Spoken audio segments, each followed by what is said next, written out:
నేను చిన్నతనం నుండి గూడా మరి మందరంలోనే పుట్టి, మందరంలోనే పెరిగినటువంటి వ్యక్తిని.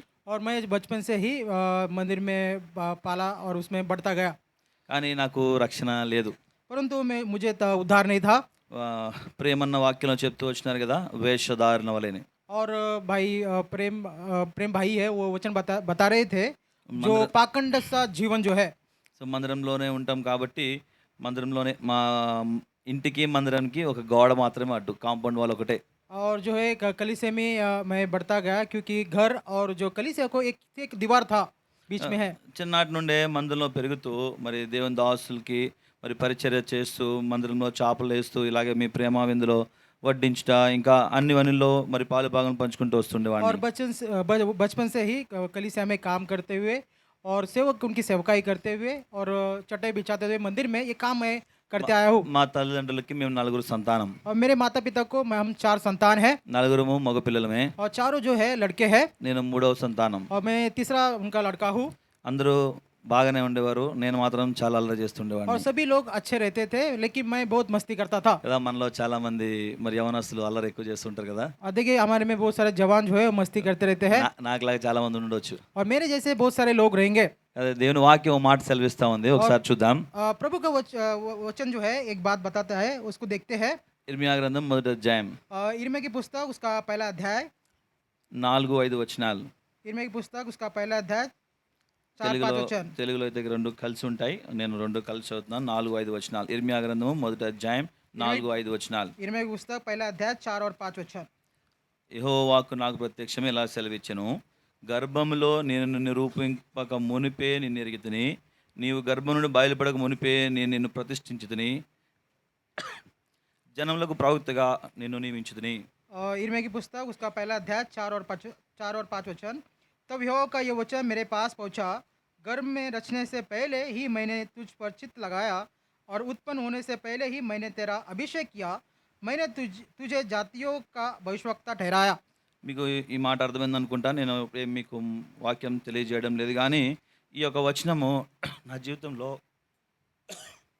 ఎట్ల రీతిగా నెరవేరింది అనేది మీకు తెలియజేస్తా ప్రయత్నం చేస్తాను. मैं आपको वचन नहीं बता रहा हूँ परंतु मेरे जीवन में किस रीति से ये वचन जो है कार्य किया है उस बात को मैं आपको आपसे बांटना चाहता हूँ। 8th క్లాస్ వరకు అంతా బాగానే ఉంది. బాగా చదువుకునేవాడిని. క్లాస్లో ఫస్ట్ ర్యాంక్ వచ్చేది. और पढ़ाई में बहुत अच्छा था और क्लास में पहला आता था। బాగా చదువుతున్నానని 9th క్లాస్ కాకుండా 10th క్లాస్లో డబుల్ ప్రమోషన్ చేశారు. देखिए अच्छा पढ़ाई कर रहा हूँ इसलिए 9वीं कक्षा में न पढ़ते हुए डायरेक्ट उसकी 10वीं कक्षा में डाल दिया। ఇక మనకి ఎప్పుడైనా ఒక గిఫ్టో లేకపోతే ప్రైజో ఏదైనా ఎక్స్ట్రా వచ్చిందంటే ఎట్లా ఉంటుందో తెలుసు కదా. देखिए यदि हमें कोई गिफ्ट या बख्शिश मिलता है तो हमें किससे कैसा हमें फील होता है पता है ना। రెండు కొమ్ములు వస్తాయి కదా.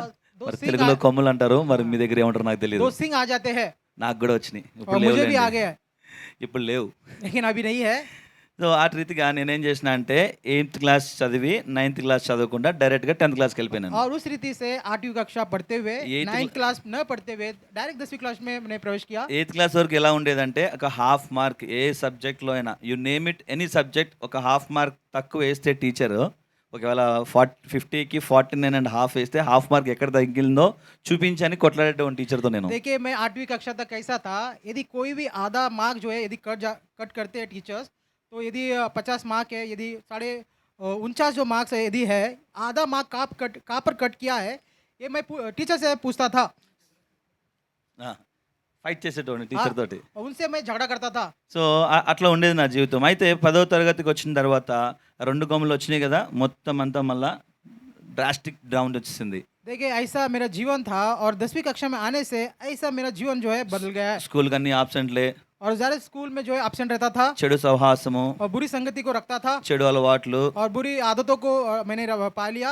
ఏదో తల్లిదండ్రులు వచ్చిన నాటి నుండి మరి దైవికంగా పెరిగినారు కాబట్టి మరి దేవుడి వారి ప్రార్థన ఆలకించి ఎలాగోలాగా 10వ తరగతి మాత్రం పాస్ అయ్యాను. देखिए माता पिता के जो है वो प्रभु में है, उनकी जो प्रार्थना के द्वारा किसी ना किसी रीति से मैं 10वीं कक्षा में पास हो गया। తర్వాత ఇంటర్మీడియట్ జాయిన్ అయినాను. उसके बाद 11वीं कक्षा में मैंने प्रवेश किया।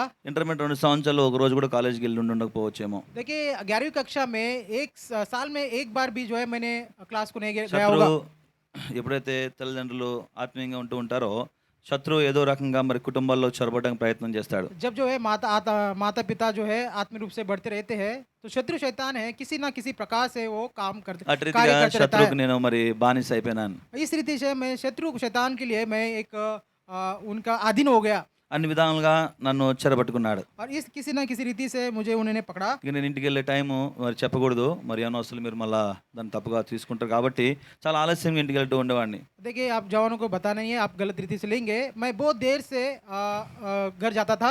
అంటే ఈ స్టోరీ కట్ చేయడానికి నేను చాలా క్లుప్తంగా చెప్తున్నాను.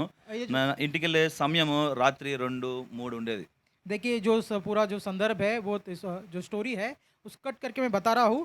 और घर में जाने का जो समय है 2 या 3 रात को ऐसा होता था। దానికి ముఖ్య ఉద్దేశం ఏంటంటే నా వ్యసనాలు తిరిగి ఇంటికి వెళ్తే నా తల్లి इसका इसका मुख्य उद्देश्य क्या है, जब मैं रात जितने सारे जो गलत आदतों को मैं रखा था, घर जाते समय అప్పటికి ఇంకా ప్రార్థన చేస్తూనే ఉండేది. मेरी माता है जो है तब भी जो है नित्य जो है प्रार्थना करती रहती थी। నేను అనుకునేవాడిని ఈరోజు 3 గంటలకు వచ్చాను కదా, రేపు 4 గంటలకు వెళ్దాం, 4 గంటలకి పడుకుంటుందేమో అని. देखिए मैंने सोचा आज मैं 3 बजे आऊँ, कल मैं 4 बजे घर लौटूंगा, तब भी वो तब तो वो सोई रहेगी। అయినప్పటికీ నా మీద ప్రార్థన చేస్తూనే ఉండేది. तो भी क्यों ना हो, जो माता है वो प्रार्थना करती रही। ఈ సందర్భంగా నేను తల్లిదండ్రులకు ఒక మాట చెప్పాలనుకుంటున్నాను. और इस संदर्भ में मैं माता पिता को एक बात मैं बताना चाहता हूँ। మీ పిల్లల గురించి దయచేసి ఎక్కడ కూడా కంప్లైంట్ చెప్పొద్దు. देखिए आपके बच्चों के बारे में विषय में क्यों ना हो, कहीं भी जो है उनके विषय में आप कंप्लेंट या फिर उनको उनके बारे में कहीं पर जो है गलत नहीं बताइए। మీరు చెప్పవలసిన కంప్లైంట్ ఎక్కడైనా ఉందంటే అది మీ మోకాల్లోని రహస్య స్థానంలో మీ ప్రదేశంలో మీరుండి తండ్రి అనే దేవునికి మొరపెట్టండి. यदि आपको कोई बात बताना है आपके बच्चों के विषय में, केवल जो है घुटने पे आकर पिता जो परमेश्वर है उन्हीं के पास आपको रखना है। నా తల్లి అట్టి రీతిగానే ప్రార్థన చేస్తూ వచ్చింది నా కోసం. मेरी माता जो है इसी रीति से वो प्रार्थना करती తల్లి आई। తండ్రి కూడా ఇరువురు కూడా నిత్యము నా కోసం ప్రార్థన చేయగా మరి చాలా దినాలు వాళ్ళని చాలా బాధ పెట్టిన ఒకానొక సమయంలో నువ్వు మాకు ఎందుకు పుట్టావురా అని వారు బాధపడిన రోజులు ఉన్నాయి. देखिए दो माता पिता दोनों जो है मेरे विषय में प्रार्थना करते हैं। एक समय ऐसा आया वो मेरे विषय में वो कहते हैं तू हमारे घर में कैसे वो पैदा हुआ है। నేను అనుకునేవాడిని నాలో ఉన్నటువంటి మూర్ఖ స్వభావము, నాలో ఉండే వ్యతిరేకించే స్వభావము నేను అదే గొప్పగా ఫీల్ అవుతూ ఉండేవాడిని. ఎందుకంటే నాకు ఉన్నటువంటి వ్యసనాలు, అలవాట్లు, నా స్నేహితులు ఎంతోమంది ఇంకా లెక్కలేని మంది స్నేహితులు ఉండేవారు. देखिए मेरा जो मूर्खता के विषय में क्यों ना हो, मेरा जो है उसके मैं बहुत अपने आप को उस घमंड करता था। मुझे अनगिनत जो है मित्र जो इस संसार में थे। కానీ దయచేసి యవనస్తుల వారికి ఒక హెచ్చరిక ఏంటంటే ఈ దినము స్నేహితులు ప్రాముఖ్యం కాదు. మనం చదువుకున్నాం కదా, ఇర్మియా 1:4-5 వచనాల ప్రకారంగా దేవుడు ఆల్రెడీ నీ కొరకు ఒక ప్రణాళిక ఇచ్చినాడు. ప్రేమను కూడా చెప్తూ వచ్చినారు కదా, మరి అది మనం తెలుసుకోవాలి అంటే హృదయంలో వాక్యము నింపబడాలి. देखिए इन दिनों में वो जो है जो मित्रता, संसार की मित्रता वही प्रमुख बात नहीं है।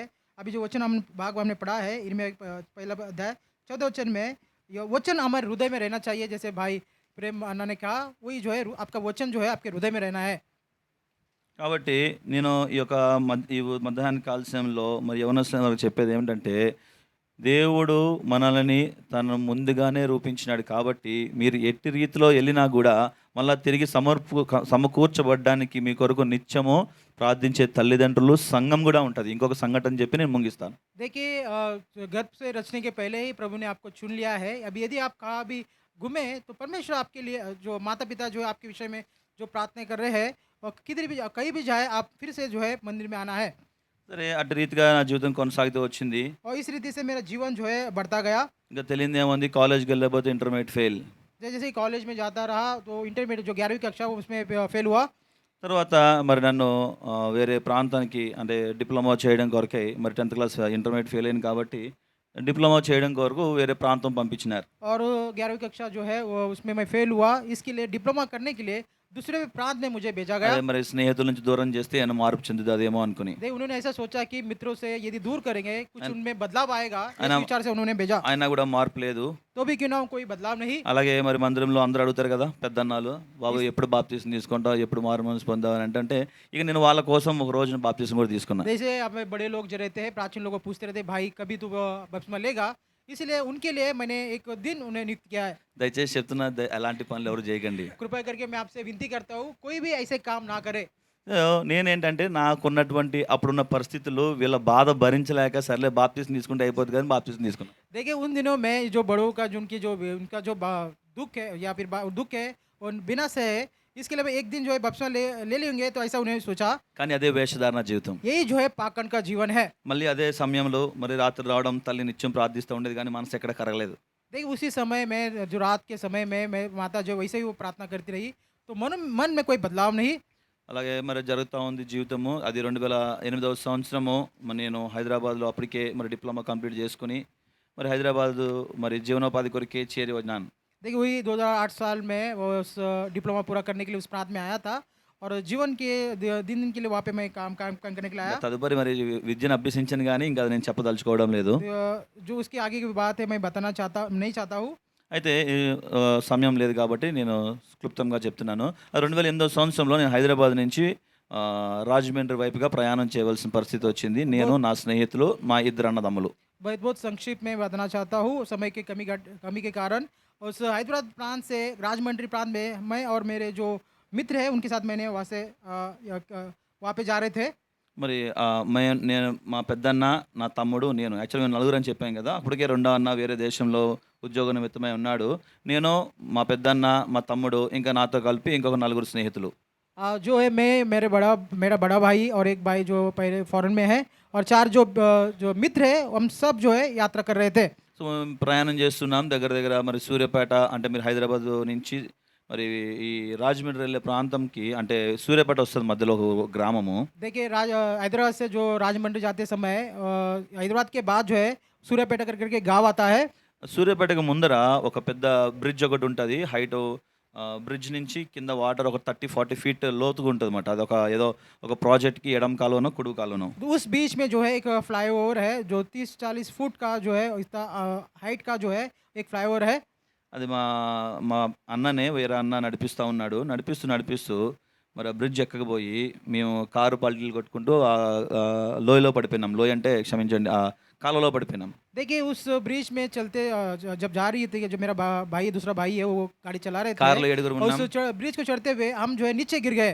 కారులో 7 ఉన్నాము. వాస్తవంగా ఆ సంఘటన చూస్తే ఏ ఒక్కరు కూడా మరి బ్రతికి ఉండడానికి ఆస్కారం ఎలాంటిది లేదు. देखिए यदि उस एक्सीडेंट के द्वारा किसी भी प्रकार से जो है बचने का कोई अवसर नहीं था। అదే రాత్రి మా ఇంటి వద్ద మందిరంలో, అంటే నేను ఎక్కడైతే పుట్టి పెరిగిన మందిరం అని చెప్పాను కదా, అదే మందిరంలో ఆ రోజు ఆల్ నైట్ ప్రేయర్. देखिए उसी जो है जहाँ पर मैं पाला पोसा गया वही कलीसिया में उस दिन जो है ऑल नाइट प्रेयर था। సాధారణంగా ఆల్ నైట్ 3-4 మధ్యలో అయిపోతూ ఉంటుంది మందిరాల్లో. साधारण रूप में जो कलीसिया में जो ऑल नाइट प्रेयर है 3-4 बजे वो समाप्त होती है। అంటే లాస్ట్ ప్రేయర్ మమ్మీయే చేస్తారు, ఎందుకంటే కొంచెం ఎక్కువసేపు చేస్తుంది అమ్మ. అందరూ అయిపోయినాక అమ్మ ప్రారంభిస్తుంది అనమాట. देखिए आखिरी में जो है प्रार्थना है मेरी माता ही करती है, क्योंकि बहुत देर करती है। सब लोग होने के बाद अंतिम में मेरी माता करती है। అది మేము యాక్సిడెంట్ అయిన సమయము మధ్యరాత్రి 2-3 ఆ ప్రాంతం. और जो एक्सीडेंट का जो समय है मध्य रात 2 या 3 इस बीच में हुआ। అదే సమయంలో సంఘము మరి ఆల్ నైట్ ప్రార్థనలో ఉంది. और उसी समय जो कलीसिया जो है पूर्ण रात की प्रार्थना में थे। చూడండి, దేవుడు అంత నమ్మదైన దేవుడు కదా. మా యాక్సిడెంట్ టైము, ప్రార్థనా సమయం 2 ఒకటే. देखिए हमारे एक्सीडेंट का जो समय था और जो प्रार्थना समय दोनों से सेम था। ఇప్పుడు మనం చదివిన వచనం రీతిగా గర్భంలో నేను రూపింపబడి నిన్ను ఎరిగి తిని. जो वचन भाग हमने पढ़ा है, गर्भ में रचने से पहले मैंने तुझे परिचित लगाया। ఎందుకంటే చిన్నప్పటి నుంచి ఈ మాట మళ్ళీ ఎందుకు చెప్తున్నానంటే, నన్ను అందరూ అనేవారు నువ్వు ప్రభు సేవలో వాడబడతావు, సేవలో ఉంటావు అంటే నేను అనేవాడిని అదొక్కటి తప్ప అన్నీ చేస్తాను అనేవాడిని నేను. देखिए बचपन से मुझे लोग कहते आए तू प्रभु में तेरा इस्तेमाल होगा, तो प्रभु के लिए तू तेरा जीवन होगा। అయితే తల్లిదండ్రులు కానీ మరి అన్నదమ్ములు, అక్క చెల్లెలు, మందిరంలో అందరూ కూడా రే నిన్నే దేవుడు పట్టుకుంటాడు, ఎందుకంటే నువ్వే అల్లరుడివి, నీ వల్ల అందరూ పాడైపోతున్నారు అనేవారు. देखिए पूरे जो माता पिता है, बहनें हैं और जो भाई है, तो उनको कहते आते थे तुझे ही प्रभु जो है पकड़ेगा, तू ही प्रभु के लिए काम करेगा क्योंकि तू बहुत मस्ती करता है। ఎందుకంటే ఇప్పుడు నా మాట మళ్ళీ ఎందుకు జ్ఞాపకం చేస్తున్నానంటే, నిజంగా ఈ దినము ఈ మధ్య నిలబడడానికి ఎటువంటి అర్హత యోగ్యత నాకు లేదు. क्यों मैं बात को मैं आपके स्मरण में दिला रहा हूँ, किसी प्रकार से मैं आपके बीच में खड़े रहने के लिए किसी प्रकार से योग्य नहीं हूँ। ఇంకొక వచనం చదవని చూడండి, యెషయా 49 और एक वचन 6 पढ़ते हैं, చివరి లైన్. यशायाह की पुस्तक उसका 49 उसका 6वां वचन आखिरी भाग। యెషయా గ్రంథము 49వ అధ్యాయం 6వ వచనం ఆఖరి లైన్. అన్యజనులకు వెలుగై ఉండినట్లు నిన్ను నియమించి ఉన్నాను, సో నేను అనేవాడిని మా తల్లిదండ్రులతో కానీ మా బంధుమిత్రులతో కానీ అక్కడ ఉన్నటువంటి లోకల్ మందిరం యొక్క విశ్వాసులతో కానీ నేను ఎట్టి పరిస్థితుల్లో ప్రభు సేవలో పాలు పంచుకోను అనేవాడిని. मेरे माता पिता को क्या मेरे मित्रों को या फिर मेरे भाइयों को किसी ने मैंने कहा था सेवा के लिए किसी ने प्रकार से मैं भागी नहीं होऊंगा।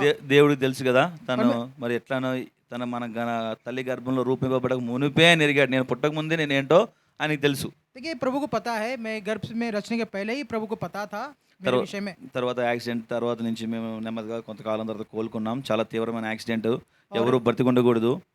देखिए एक्सीडेंट के बाद जो है बहुत ही तीव्र ऐसा परिस्थिति था, भयंकर परिस्थिति था, कोई भी जीवित नहीं रहना था, परंतु धीरे धीरे हम चंगे होते गए। తర్వాత ఆ రాత్రి దేవుని అడిగాను, నేను ప్రభువా ఒక్క అవకాశమే, तभी मैं उस रात में मैंने प्रभु से मांगा, ए प्रभु एक अवसर मुझे दे, నీకు సాక్షిగా ఉంటానని. तेरे लिए एक गवाही की नहीं मैं ठहरूंगा।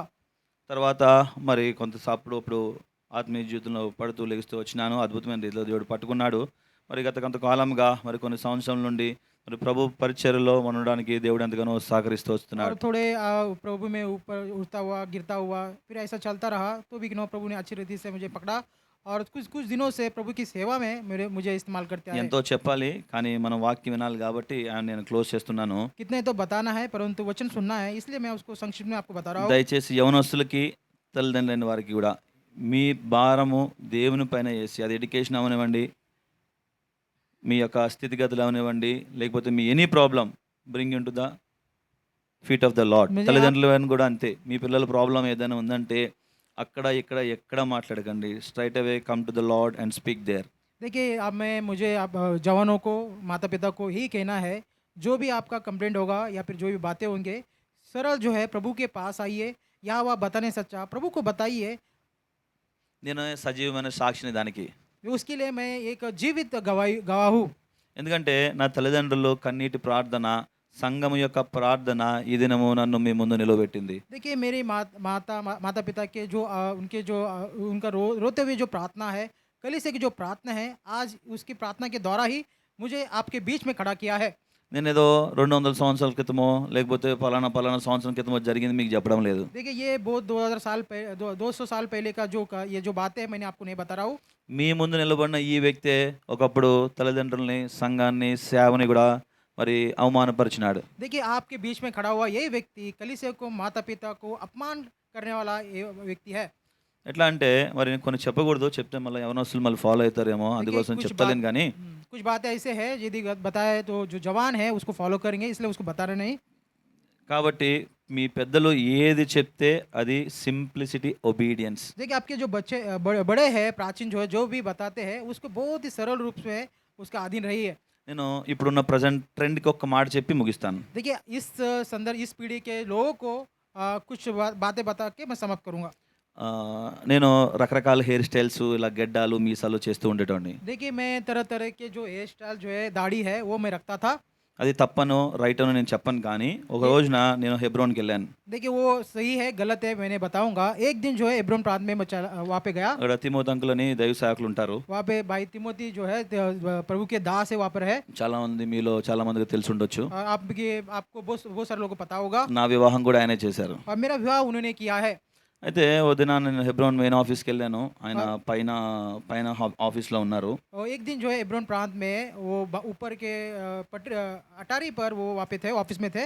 వెళ్ళినప్పుడు నాకు అప్పటికే చాలా గెడ్డం ఉంది. तब जो है मुझे बहुत दाढ़ी था। గెడ్డం పెంచడంలో ఎవరి గురించి నేను చెప్పడం లేదు. जो दाढ़ी बड़ा है उनके विषय में बता रहा नहीं हूँ। అయితే అంకుల్ నన్ను ఇలా పట్టుకుని, और अंकल ने मुझे ऐसा पकड़ा అరే ఏంట్రా ఈ మ్యాక్ గెడ్డం అన్నారు. और उन्होंने कहा ये बकरी का जो दाढ़ी है क्या है, అరే నీకు మ్యాక్ తేడా లేదా అన్నారు. तेरे में और बकरी में क्या फर्क है। సరే అంకుల్ నేను తీసేస్తా అన్న. हाँ अंकल मैं निकाल दूंगा। అంకుల్ నాకు చెప్పింది వాళ్ళు గెడ్డమే తీయమన్నారు. अंकल ने मुझे केवल जो है वो दाढ़ी को निकालने कहा। అయితే మనం మానవ శరీరంతో ఉన్నాం కదా, రేపు మీసాలు పెంచినాను అనుకో మళ్ళీ ఎలా తిప్పుతానేమో, నా మానవ శరీరంతో ఉన్నాను కదా, ఏదో ఒక రోజున శత్రువు మళ్ళీ పని చేయకపోతాడా అని నేను మొత్తం తీసేశాను. इसीलिए एक मानव शरीर में है, इसीलिए किसी न किसी जो है वो बताएंगे, इसीलिए मैंने पूरा जो है निकाल दिया। దానివల్ల 100% you will be getting a blessing. उसके द्वारा पूरा जो 100% जो है आपको आशीष నా मिलेगा। ఉద్దేశం ఏంటంటే గెడ్డం తీస్తే బ్లెస్సింగ్ అని చెప్పట్లేను. मेरा उद्देश्य ये नहीं है कि आप दाढ़ी निकालने से आपको आशीष मिलेगा। ఒబీడియన్స్. उसका जो है उसको अधीनता। అదే గెడ్డను తీయమని మా నాన్నగారు 100 సార్లు చెప్పుంటారు. वही दाढ़ी निकालने के लिए मेरा पिताजी 10-100 बार उन्होंने बताया होगा। కానీ నేనెప్పుడూ అవిధేయుడుగుంటూ వచ్చినాను. कभी भी उसका जो अधीन में मैं नहीं गया।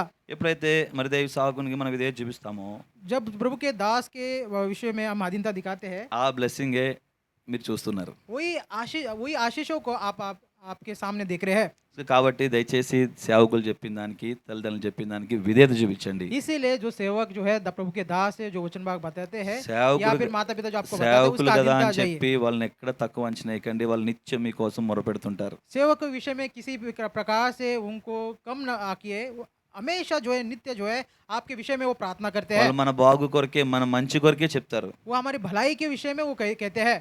అందుకన ఈ దినం ఇలా నిలబడగలుగుతున్నానంటే కారణం ఆ చిన్న చిన్న ఒబీడియన్సే. देखिए वही जो है आपके इसी यही बात जो है आपके बीच में मैं खड़ा हूँ, वो छोटा छोटा కదా अधीनता यही है। తండ్రి అనే దేవుడు ఏదైనా తోటలో అవ్వమ్మకి ఆదాంకి ఏం చెప్పినాడు తెలుసా? ఆ పండు తినొద్దన్నాడు అంతే. देखिए చిన్న ఆజ్ఞ. पिता जो परमेश्वर है हवा और आदम को उस बगीचे में कहा उस फल को न खाना, కానీ వాళ్ళు ఏం చేశారు తెలుసా? परंतु उन्होंने क्या किया पता है? అవిధేయత చూపించినారు. उन्हें अधीनता उनको अआज्ञाकारी दिखाया। ఆ అవిధేయత యొక్క ఫలితం ఏంటో తెలుసా? वो आज्ञाकारिता का जो फल क्या है पता है? మనందరూ తెలిసిందే, ఇంకా మనం మళ్ళీ బోధ చేయాల్సిన లేదు. नहीं, हम सभी को पता है। అవునా? దయచేసి మీరు ప్రార్థనాపూర్వకంగా తల్లిదండ్రుల వారికి విధేయత చూపించండి. లోకం వైపు చూడనే చూడొద్దు. There is nothing in the world, only colours which are faded. देखिए पूरी रीति से आपके माता पिता की अधीनता में आइए। इस संसार कोई किसी बात को आप अधीन ना जाइए, वो सब एक दिन जो है नाश होने वाले हैं। దేవుడి సాక్ష్యం దీవించును గాక. परमेश्वर इस गवाही को आशीष करे।